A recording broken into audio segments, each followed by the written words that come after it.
Welcome to the Planting Wildflowers podcast. I'm your host, Rebecca Leonardis. I'm an entrepreneur, wife, mom, and stepmom. I'm super interested in people and perspectives, and I love how a good conversation can leave you feeling empowered. Sometimes even pique your curiosity to learn and grow.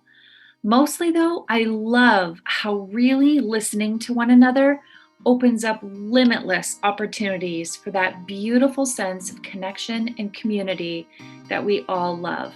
Thanks for tuning in. Let's be inspired.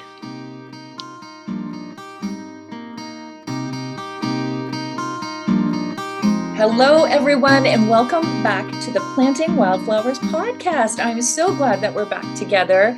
I have a beautiful guest all the way from India with us today. She's originally from London, Ontario, same kind of space as me. However, she's joining us from across the world, literally. My friend Zarine Bharda is joining us today, and I couldn't be more excited about this conversation because I was just saying to her, we could have a 5-part series with Zarine because she's one of those women who are so deeply involved in so many different beautiful projects. They're all interwoven, but my goodness, she is an excellent resource in so many different capacities. I'm thrilled that you're going to get a chance to become acquainted with her, and it's very likely that you're going to want to stay connected to the work that Zarine Bharda is doing. She is a wonderful human being. Let me tell you just a little bit about her before I allow her, in her own words, to share with us what she's all about. First of all, Zarine is a certified holistic health coach. She's an essential oils educator. She's a yoga instructor with 500 hours. Guys, that's a big deal. 500 hours under her belt. She's a mom of 3 beautiful children. She's an engineer. She's a lover of food. She's a hustler for causes she's passionate about. And she's an entrepreneur. In 2009, she actually decided to completely pivot careers and shift from a 15-year automotive career to follow her purpose and her path. We're so glad that you did that, Zarine. She did that to empower others to take control of their own health using natural alternatives. She's been an avid essential oil user for quite a long time now, way back to 2014, and she draws from all of her experiences and education to share the knowledge she has with others. Aside from the essential oils work that she does, she is really passionate and really understands that this time in her life is time for community. This is where she gives back. She does this through founding a clean and green charitable trust, which assists the village she lives in with cleanup initiatives. I can't wait to talk about this. So it's all about cleanup initiatives, waste management solutions, and planning. She's all about making it happen. Her mantra in life is so beautiful. It is lead with light, build with love, and grow with gratitude. She believes that there is nothing more soul-filling than that. Zarine, I am so excited to have you on the show today. Welcome, my friend. Thank you, Rebecca. It's a pleasure. I'm so excited to be here. We have been friends for quite a number of years now, and it's all tied back to this beautiful work in natural health. So I am beyond grateful that we're able to spend this time chatting about that today. I wonder, in your own words, I know I've just given everybody the lowdown on what you're all about, but maybe in your own words, tell us a little bit more, give us some color around some of the things that you're up to, or maybe what it's like being in India right now. Give us some flavor for what's happening with you. Well, I guess in comparison to what a lot of people are probably experiencing is we are still experiencing a lot of freedom in the village that we're at, where we probably haven't worn masks as much as everyone else around the world. And we're so grateful for being able to do that just because of where we're at for the fresh air. We're right by the water, and it is an amazing opportunity. And that's one of the biggest things is, as I've been in India for 10 years, It has had its definite ups and downs, especially when you're trying to grow businesses and the cultures are completely different. But one of the biggest things that's always drawn me to India has been the culture, the religion, because even as younger children, we used to come back every year, every couple years to India for the fire temples. And where I'm at right now, the village, for the clean air, the freshness, and just everything around it here, the surroundings. So it's a beautiful place to be while still kind of being rooted to nature as closely as possible. Oh, that is so beautiful. India is, when we're able to travel again, it is such a high priority for me to visit. One, because you're there. Two, because I have always wanted to experience the culture as you're describing it. I picture there's just so much history and there's so much depth to the religious beliefs and the customs and the everything about it is very, it's just beautiful to me. So I'm so glad that you took us in that direction and gave us a little bit of detail on what that's like.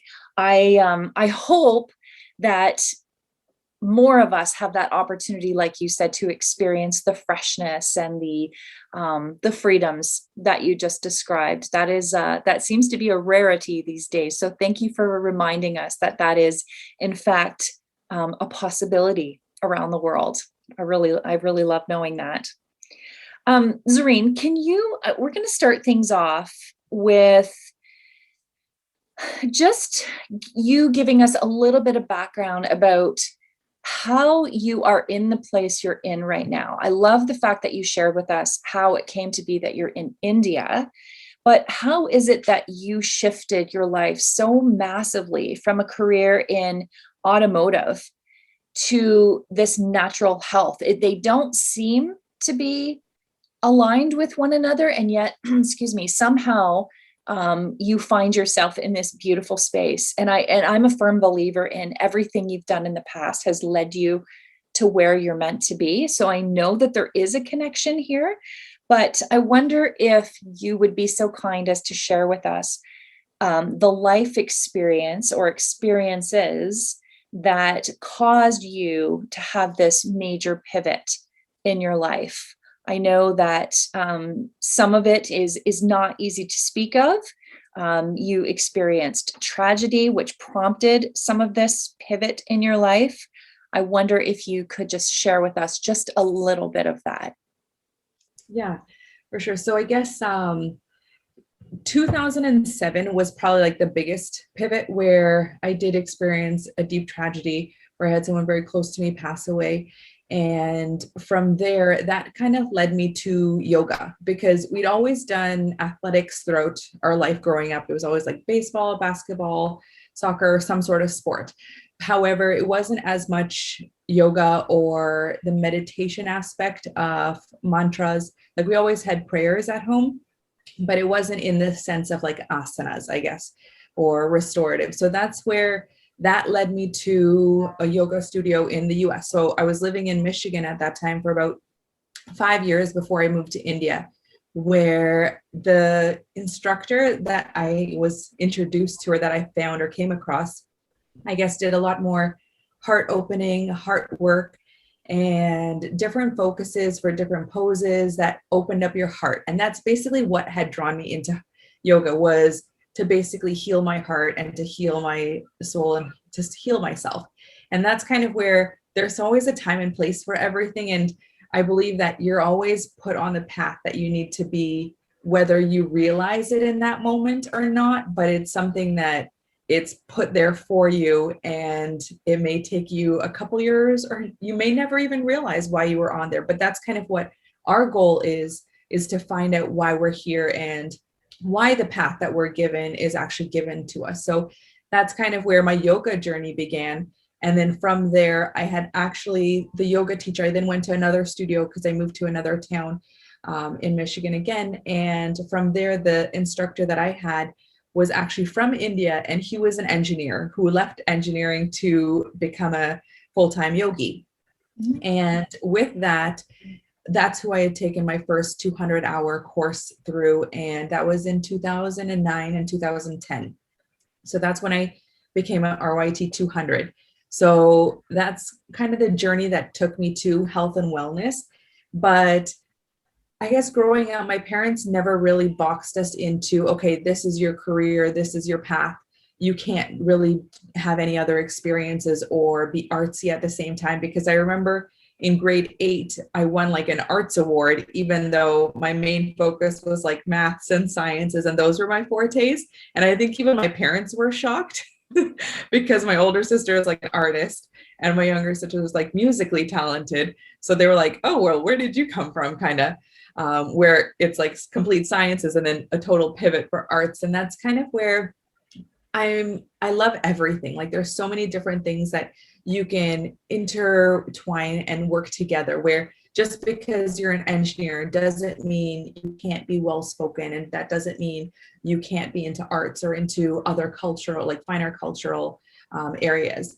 So I think it just depends on who you surround yourself with and the people that you grow with. So that's kind of where that next step happened.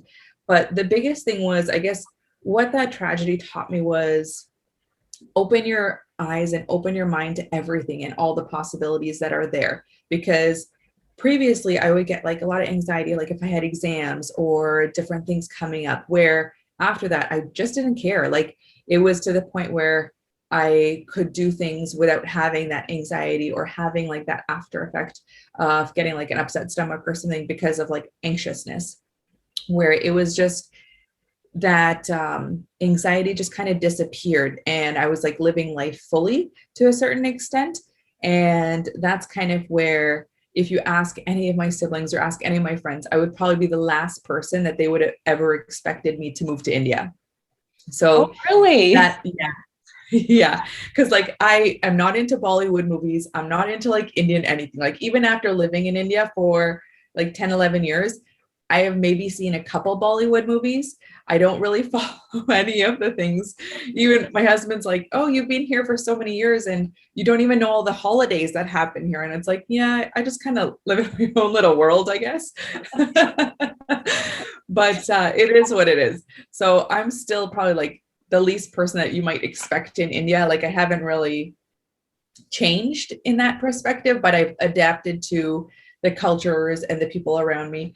But it is very different. So yeah, so I moved to India in 2010 and I was still working as an engineer. So the company that I'd been working for offered me an opportunity to take care of their Asia Pacific business operations. And that was such a blessing because I did that from home. So I was still living in the village and I would travel as needed wherever I needed to go. And it was kind of like how everyone has now realized that working from home is something that is possible for everyone to do. Yeah. It was something I've been doing for so many years before. And it was awesome in a certain sense, but also I know whenever I would go back to the US, I miss that work-life balance because when you check out at 5 o'clock, you're done at 5 o'clock. Whereas when you're working from home, it never really shuts off or shuts down. So that's one of the biggest struggles that even now, today, I have is that work-life balance, finding I need to shut down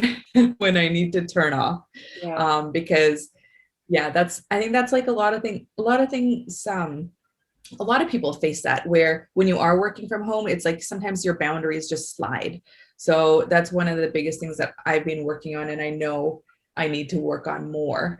But yeah, that's kind of how it led me to this. And then for the past, I would say, since about 2014, so when I had my son, I had met you in 2013 through Rebirth and through doTERRA.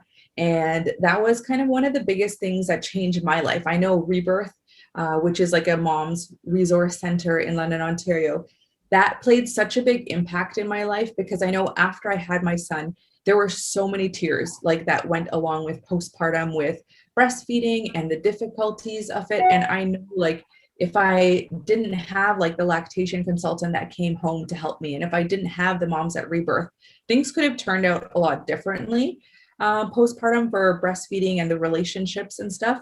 So I know having that bonding and those resources and those women being so open with sharing their experiences, as well as I guess, public breastfeeding also changed my perspective hugely. And that's kind of where my work today is now primarily focused with moms throughout pregnancy, birthing, postpartum, where in India, the stigma is still there where the women are second. The women don't really have much say or much input, as well as they're very much influenced by maybe their primary care providers or their husbands or their families, where I want them to be able to find their voices and be able to take control of their births and take control of their lives, whether it be through natural birth or through a hospital birth. Like either way is perfectly okay. It's just that they should be being able to make the decisions for themselves without that fear and without that judgment, which I think was so amazing. The blessings that I had being able to deliver in Canada and having an amazing support system there. That's one of the things that I've had a lot of difficulty with in India, because I know I've had multiple miscarriages where the first one was in India, which happened like on a Friday night. And by the time like I was bleeding, by the time I lost the baby, my mom had already flown in from Canada and was here to support me because the hospitals weren't open. And they were like, oh, well, you'll have to wait till Monday to come in and stuff. And it's like, after that experience, like I didn't want to, my hospital experiences in India were so tragic that I was like, I can't do this. I can't do it over here. And I know things have changed over the years and things have definitely improved. But at the same time, I don't see it at the stages where I would like mothers to be exposing themselves to, I guess, in that perspective, because there's still a lot of complications and contradictions that still happen, regardless, all over the world, I think. But I think more so in India, based off of the experiences that I've also had.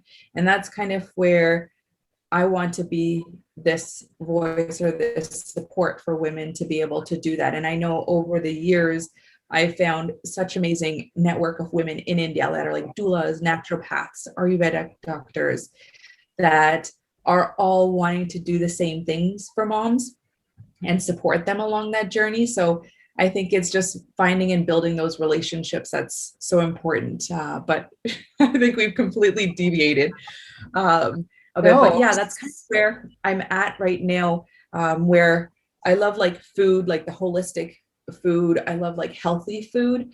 And that's like one of the biggest things where, again, in the village, like 10 years ago, there was no Amazon. There weren't really any imported vegetables or fruits that I was used to eating on a regular basis, whereas now everything is more readily available, and a lot more resources are there. So that's kind of the biggest thing that I have seen also change in India, where things have been progressing, but it would be nice for us to do our part and help them progress in the way that we want to see it change. Zarine, you just, my goodness, you are a fabulous person. You said so many things that really connected with me there.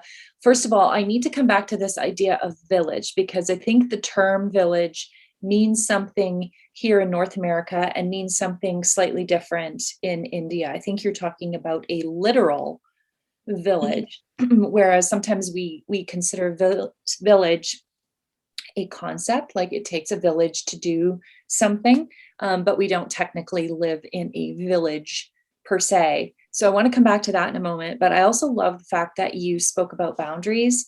And I also love, beyond belief, the commitment you have to supporting women in finding their voice, particularly when it comes to having a voice about the way they're bringing life into this world. I find this to be the most profound thing that you're doing. I mean, your experiences have obviously shaped you, but I believe that this is also something that, I mean, you're placed here for this reason, and the experiences have just sort of molded you to be what you are right now. I wonder, can you elaborate, what specifically are you doing?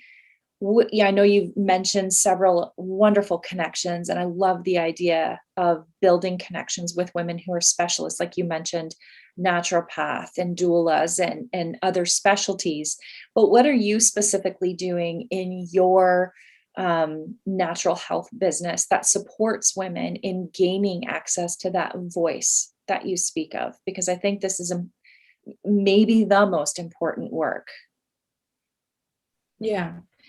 So I guess so just recently I started a company called The Belly and Beyond, which is there to support women throughout those 3 phases. So based off of the experiences that I have, I do coaching with nutrition, and integrating nutrition that is specific to the mom, depending on whatever phase she's in and what she's going through. Then I also integrate the essential oils education, because that's such a huge part of natural healthcare and finding natural alternatives to support yourself. And with that, I have taken like specific courses for how to use essential oils safely through because it can be completely different than you would use them on a regular day-to-day basis. Sure. Then for the yoga and movement aspect, I've done I'm also like an RPYT, so prenatal postnatal yoga teacher.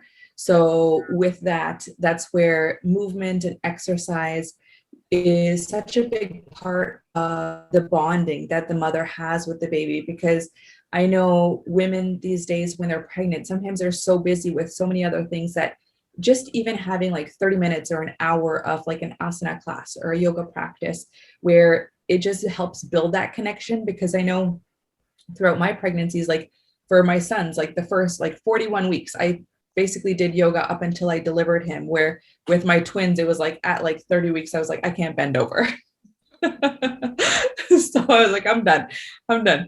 But restorative yoga classes, especially when you're in pregnancy, it just gives you like that extra bonding with your baby. And it's just a beautiful time for you to just kind of take that time and quiet. And that's why like even postpartum, one of the biggest things is like whether you're bottle feeding a baby or whether you're breastfeeding a baby, I love that time afterwards, because like you get to stop doing whatever you're doing and get like 5 or 10 minutes to yourself and just with your little ones. And you don't always think about it like that, but it's a nice place to bond and just stop and like put your feet up and wind down a little bit. And that's what the movement and the yoga can also provide, where it doesn't have to be something strenuous that they're doing. It could be more relaxing, where they're just sitting down and putting a hand over their belly and their heart and focusing and putting in loving intentions to their baby. Because that's the biggest thing, is we're creating something in our wombs that we don't always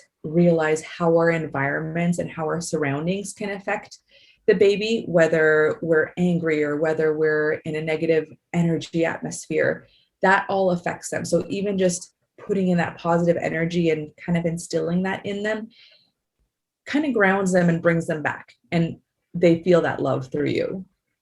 Oh, that gave me absolute chills. I believe so deeply in what you've said. I know because of our current health situation, I've been spending some time getting familiar with germ theory and terrain theory. And you immediately made me think of terrain theory and how the environment that you provide for anything that's in growth mode, even, we're talking about a baby in a womb is in growth mode. And if you provide a nurturing environment, the result of that is a really profound, healthy, well-adjusted being. And I think that this work that you're doing is really fantastic. It must be super rewarding at the same time. It is. It's definitely nice to have like the feedback from the moms, but it's nice because I think all of the experiences that I've had that have been shared with me, it's like a way to just pay it forward. Yeah. Yeah. And what I also take from this is that you're providing something that might not be considered by all new moms. And that is that your physical health is something that is incredibly important to take care of, pre and postnatal. But you are also providing, maybe even without saying it, this opportunity to dial into mental, emotional wellness, which sometimes it's not the priority topic. And yet you and I both know that it really needs to be. And I think this guides us into what I want to speak to you next on. Like I said, you just are, you have your finger on the pulse of all things that are truly important in this lifetime. And that takes us into a conversation on mental health. I think you and I have worked together now for a number of years, but I think the most significant work that we've done in natural health, this is my opinion, I know you've done all kinds of different things, has been elaborating on and giving people tools that support mental, emotional wellness. Because for so long, it has either been forgotten about or just somehow left behind, not given the consideration that it deserves. And I wonder if you could speak to the importance of this and specifically how it relates to the work that you do, and maybe even give us an idea of how it specifically relates to where you're living in the world. How does amid the topic of mental health influence Indian culture? I would love to know that. And I'm sure our listeners would love to know that as well. Yeah. So I think the mental health, the retreats that we've been doing, you had actually started the first retreat that we had experienced. And then I think we just kind of piggybacked off of that and continued to build from there. And it was such an inspiration for you to do like the mental health retreat that you had done, as well as the sleep retreat, which I think all of those are interrelated and correlated for our overall well-being. And I don't think people realize as much that mental health is not a stigma or a taboo topic. It is our everyday well-being, whether it is us being happy on a day-to-day basis, us getting enough sleep, us having a good immune system.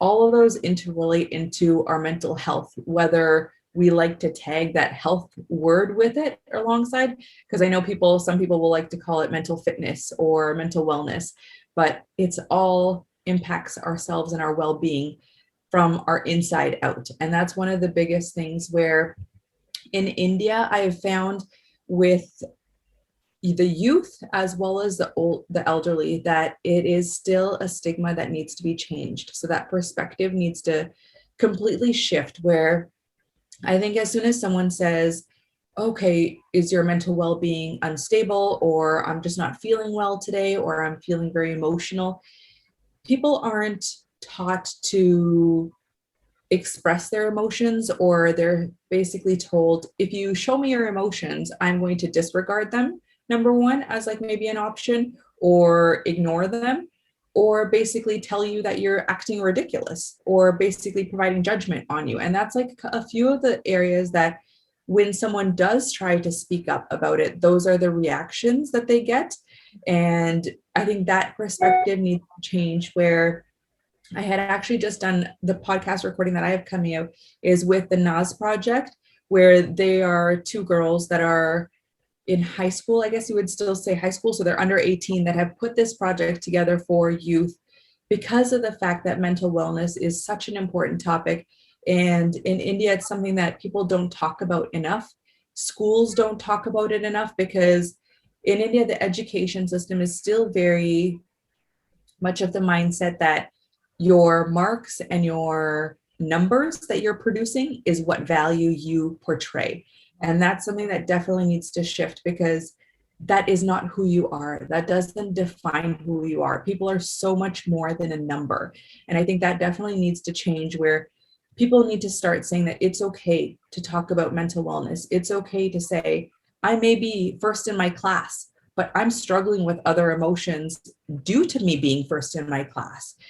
So I think it's a big shift, and it's a lot of work that needs to be done, but I know that we are collaborating with other people that are doing similar work to continue to do more retreats, to educate them that it isn't something taboo, or it's not something negative. It doesn't have like a negative connotation with it, because I know like people that I've invited to previous retreats, the parents will say, okay, well, my kids don't need it. They're not going to experience it. Our family's healthy. And I think by not even giving your child the opportunity to do that, because when we talk about peer pressure is a big thing, and the big thing that affects all children as well as all adults, especially as to what we're seeing right now going on in our world with peer pressure. It is basically a lot of peer pressure saying, okay, what's going on in your life? What's happening? What are you doing? How are you doing it?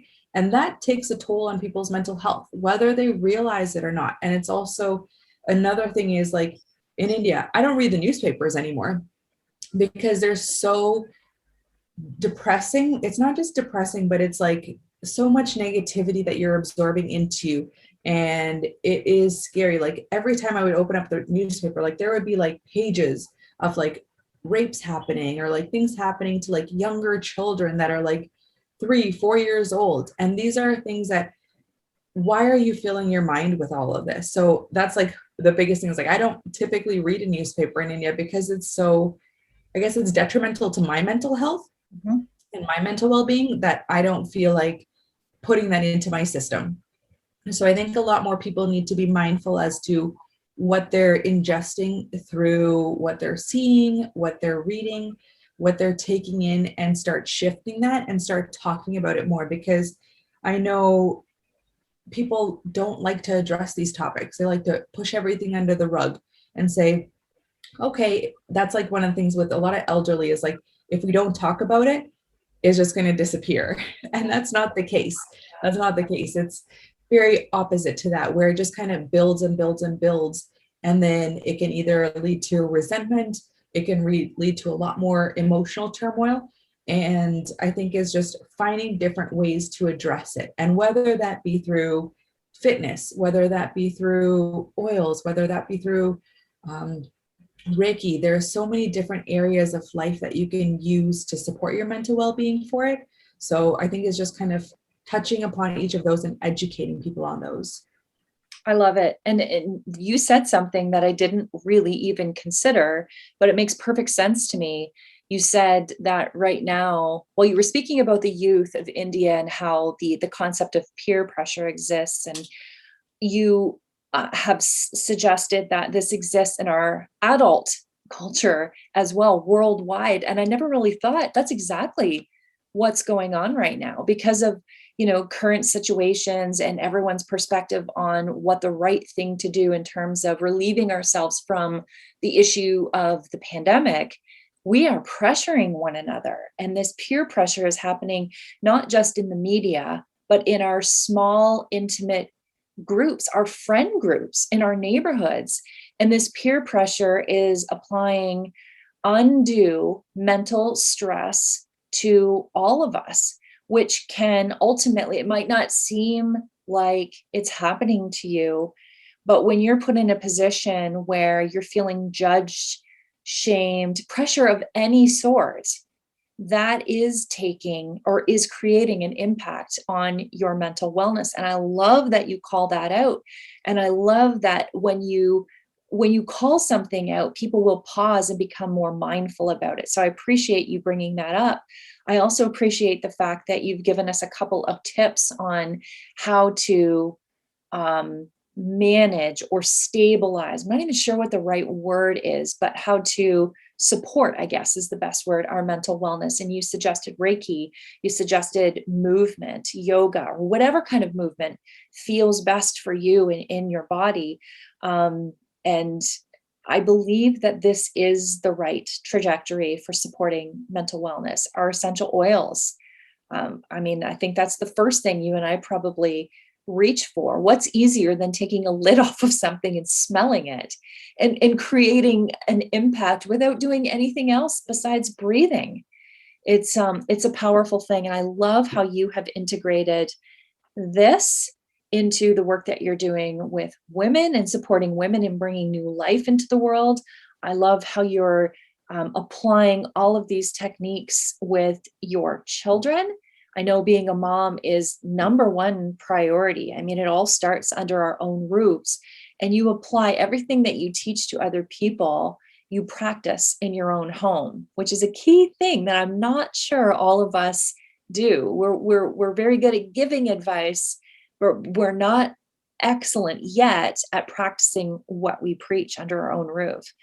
So I love that you have shared on that. I hope that more people, like you said, will shine a light on this topic so that we can help one another feel more comfortable just having a conversation about how you're feeling, where's your head at right now.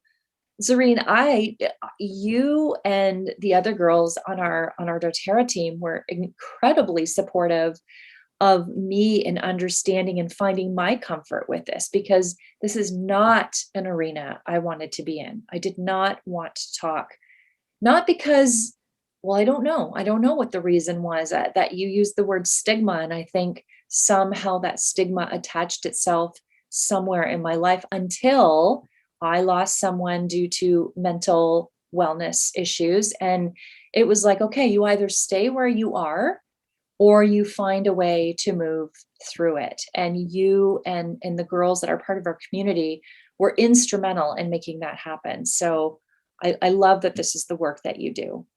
My goodness, we have a lot of good topics to talk about here today, but you know what? Let me guide you. It feels like we're going to be taking a sharp left turn here, but really, you are so focused on community and finding ways to support.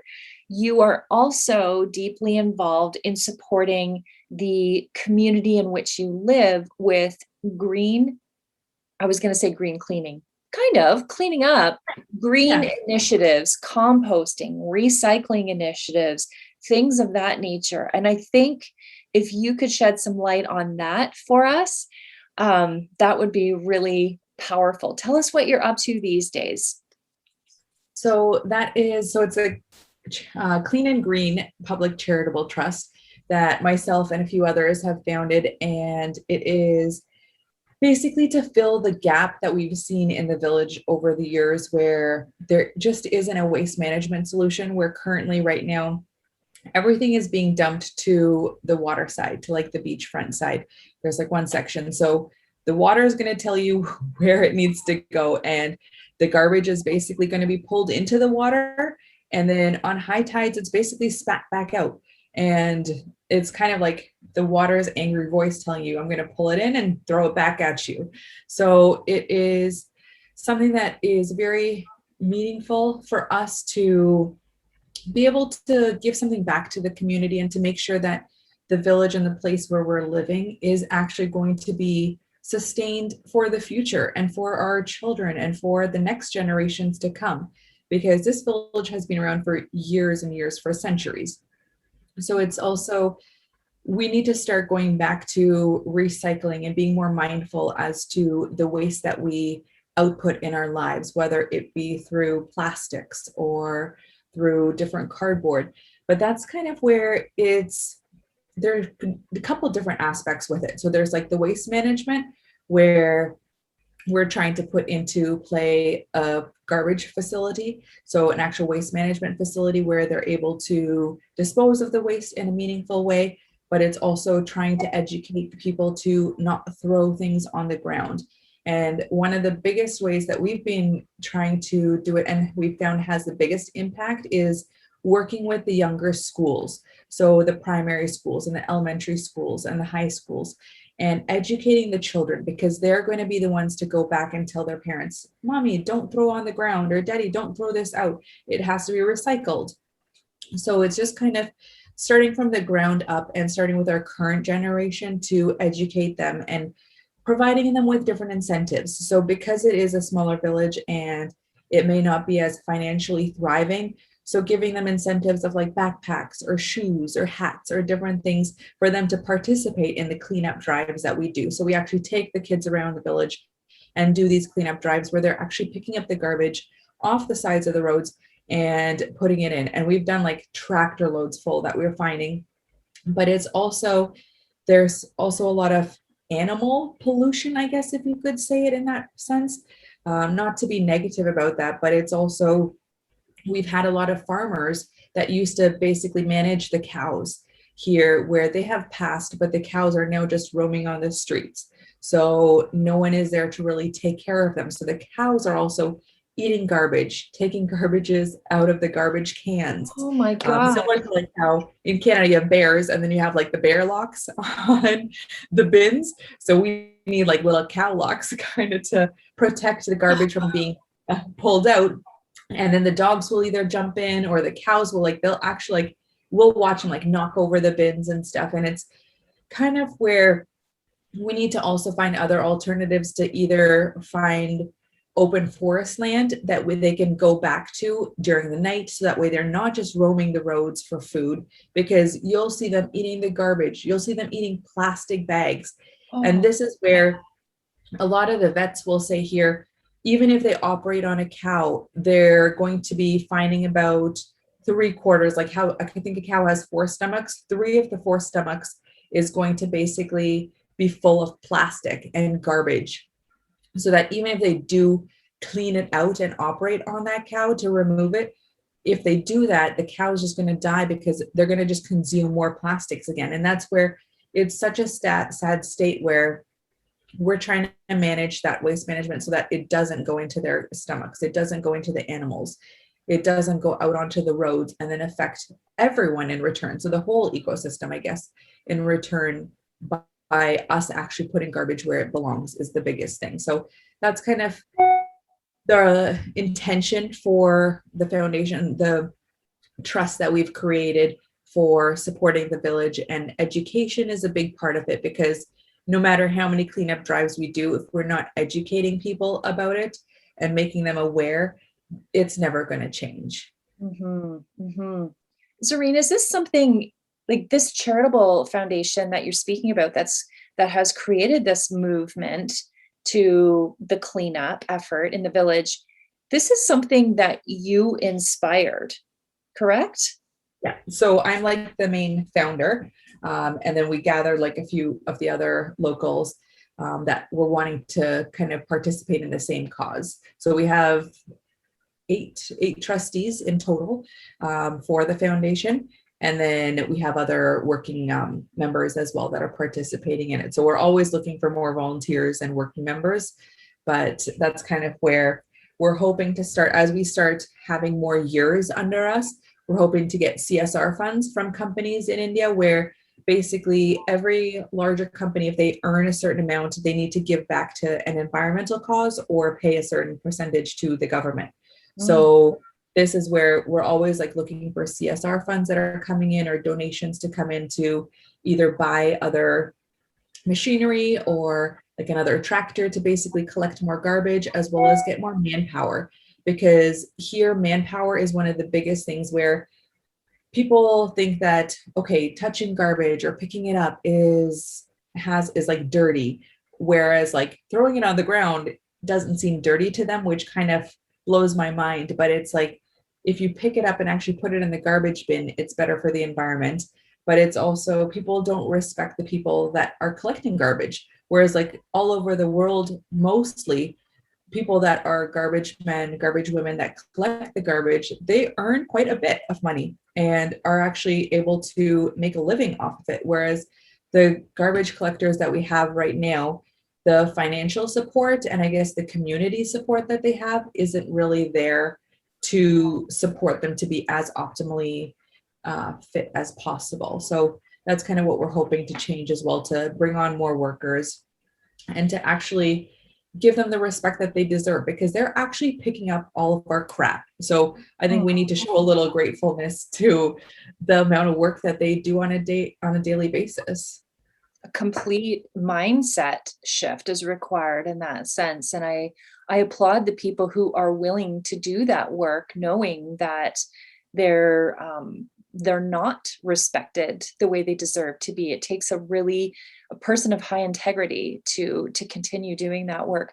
What I want to comment on, and I think you and I could probably speak for a really long time on this, Zarine, is I just want to point out the fact that this is monumental work that you're doing. And it's on top of everything else that you've described as being part of your natural health offering.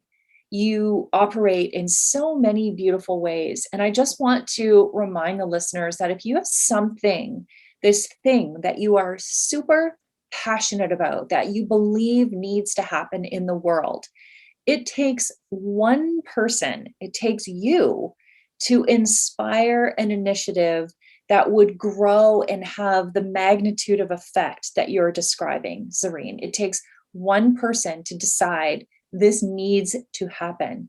It's not a solo project as it's executed in your village, but it takes one person to say, this needs to happen. Let's go.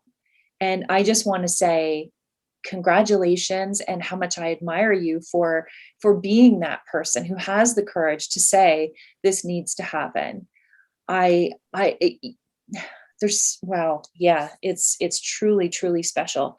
Who are your mentors? Like, who do you look to for guidance and people that inspire you? Where does all this goodness within you come from? I would probably say my parents, like, I guess mentors per se. I've had mentors throughout my years of work, and ones that I kind of always go back to talk about for like business stuff. But I guess the work ethic, the drive, the community has just kind of been passed down to us, because I know with my mom as well, even when we would come to India, like we would never be staying at like 5-star hotels. We would always be like basic, like just like kind of hunting it out wherever we needed to be. But it was, her mentality had always been like, I can move mountains.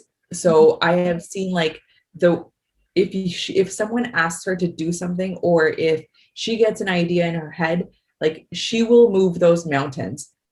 Like it doesn't matter where you are in the world, she will get it done. And that's kind of the biggest thing that has always like played deeply in my heart, is like, it can happen. You just have to have the vision, the drive, and keep that positive attitude and know that the possibility is there.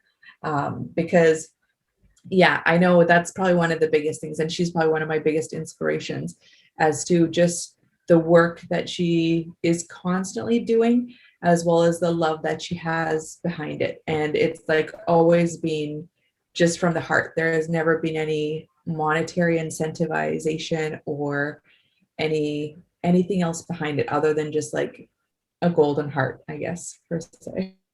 I hope your mother gets to hear this podcast, because that might be the most wonderful thing a mother can hear, is how she inspired her daughter to continue moving the mountains. That's, oh, it's wonderful.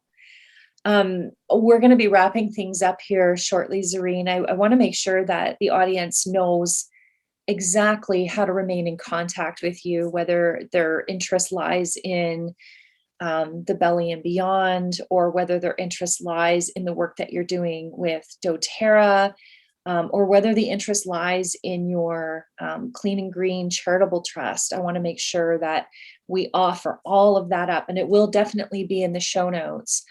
I want to wrap things up with this, and then I'll ask you where we can find you. But I was recently, I love listening to podcasts and conversations, and I find that there's always something to learn from people, and especially people who have lived a life, like really live their life full out. And I recently listened to a conversation between Oprah Winfrey and the late Cicely Tyson. And they were talking about this idea of legacy. And I had to listen to this conversation more than one time, because it really struck me as interesting, because Oprah, being the epic interviewer that she is, she asked Cicely Tyson what her legacy, and we're talking to a woman who has, I don't know if she was 9, she's just recently passed just this year, but I believe she was around the 90 years old mark and had really lived an incredible life. And Oprah asked her, what is her legacy? Her response floored me. And it was that you do not get to choose your legacy. You can create an intention, and you can be hopeful that your legacy will show up in a variety of ways, but you will never be able to quantify what your legacy is, because it will reach people in so many different ways that you'll never be able to fully comprehend. So, knowing that, I now ask this question to you in a little bit different way. I wanted to know what your legacy, or what you hope your legacy to be, but I think I would rather ask you, what is your intention? What are you hopeful to leave as a legacy? I know you're a mom first, but you are a passionate entrepreneur. You're a wife, you're a friend, you're a confidant, you're all of these things. So what is that lingering remembrance of you that you are hopeful to leave in this world? That's a big question, hey? It is. I guess like the biggest thing would just be that I gave it all, like that I touched numerous people's hearts and they knew that I loved and respected them, and that I was basically, I guess, just paying it forward is the biggest thing, is that I would hope that people would see that from me and then take that upon themselves and continue to do that generation after generation, is just kind of continuing that love, that motivation, that anything is possible. I think that's the biggest thing, is that anything is really possible to do, and don't set those limits for yourself. I love it. Well, I can tell you this, you've done that for me, as I'm sure you will do for so many people listening to this conversation. It's a powerful thing to know you, Zarine. You are someone who really commits wholeheartedly, and your intelligence is profound. But I love the fact that you allow your heart to be what leads everything in your life. It's truly wonderful. So I want to make sure we know how to hang out with you in the future. Tell our guests where you like to spend most of your time so that they can begin to find those different connection points and follow your path. Yeah, so I guess Instagram is probably the place that I'm most active on, and that is at Zarine_Bharda. And from there, I will have like all the other profiles tagged. The Belly and Beyond will start becoming more active. And then the Clean and Green has an Instagram profile. However, we're not as active as we'd hope, but that is clean.green.udvada. And that's UDVADA. But otherwise, you can follow me at Zarine_Bharda. And that's probably the best way to find me, and then go in through my Linktree bio and see all the additional links and options to be able to connect with me further. Mm-hmm. There's so many beautiful options to stay connected to you. Choose one, choose all of them, and just follow a beautiful life being lived out to its fullest. Zarine, you are one of my dearest friends. I thank you so much for your time today. You inspire me constantly, and I can't wait for more people to get to know you and watch what's happening as your life continues to unfold in such a beautiful way. Thank you for spending your time with us today. Thank you, Rebecca. It's honestly been a pleasure knowing you for the past 7 years and having you come across my path. So it's been a blessing. Oh, thanks so much, my friend. Well, that's a wrap for today's episode, friends. Thank you for hanging out with us here at the Planting Wildflowers podcast. We'll look forward to seeing you again real soon. And in the meantime, if you would be so kind as to rate, subscribe, and share this podcast with others, I'd be most grateful. We'll catch you again soon. Until then, take good care.